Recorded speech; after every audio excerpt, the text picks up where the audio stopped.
ఆ త్రికోటేశ్వర స్వామి కోసం నీకోసమే భ్రమణ కడుతున్నాం, నీకోసం.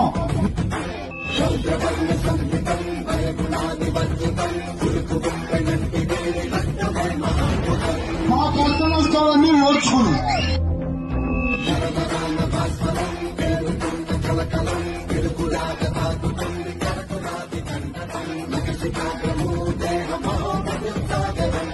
మా ప్రభు వేరు, మేము వేరు కాదు.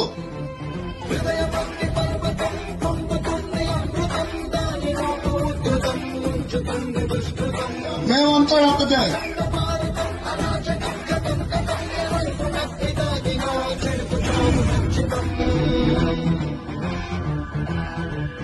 మేమంతా ఒక్కటే.